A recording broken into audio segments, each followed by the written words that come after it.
Okay, let's talk about the biggest deficit in American parenting. Now, I'm the parent of 4 kids, ages 21 down to 13. We practice non-authoritarian, non-coercive parenting. Not really the norm in America. And I think there is one key concept we are missing as a society when it comes to our parenting. There's one tool in our toolbox that could radically change the way that we parent. Now, I've been talking the last few weeks with fellow Gen X and millennials about the traumatic parenting that we experienced from boomer and silent gen parents and how much that really fucked us up.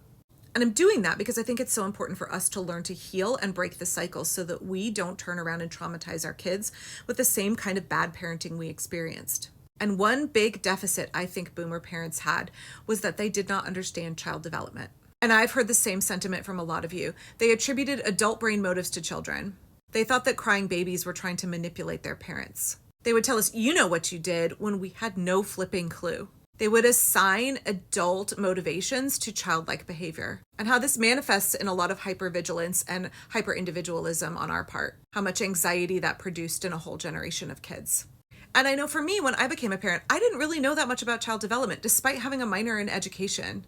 I was the youngest kid. I had not been around very young children before I had them, and I did not know what was developmentally appropriate, and I had to go learn about it and read it.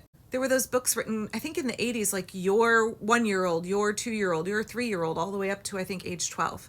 I realized very early on that so many of my expectations of my young children were not developmentally appropriate. I was asking more than my kids were being able to give. I was assigning motivations to my children's behavior that just wasn't there. I was superimposing adult thinking onto very small, immature brains that were undergoing rapid change and development.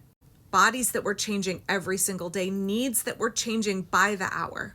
And I had to unlearn everything that was put on me as a kid. And doing so was really freeing and really helpful in terms of my connection with my kids and allowing them to exhibit their very normal childlike behavior, not punishing them for just being the way that they are. It helped me reduce my frustration because I lowered my expectations to a realistic level. And it helped me learn to set my kids up for success based on their needs and their capabilities. It also was very freeing and helped me heal a lot from my childhood and learn to understand that the expectations that my parents put on me were utterly unrealistic. That I wasn't a naughty kid, I wasn't a deficient kid. I wasn't failing as a child. The parenting expectations of the time were failing me. The school system was failing me. The cultural expectation of how kids should behave was completely wrong.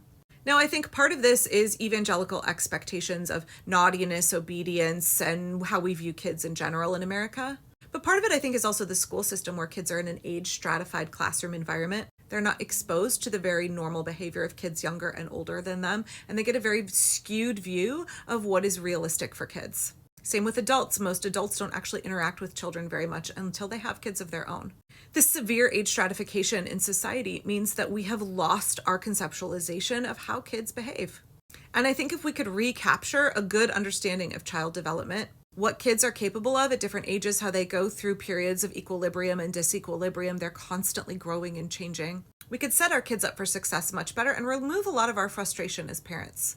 So let's throw away the outdated expectations of previous generations, the deeply flawed and inaccurate way of viewing children that a lot of religion puts on our society.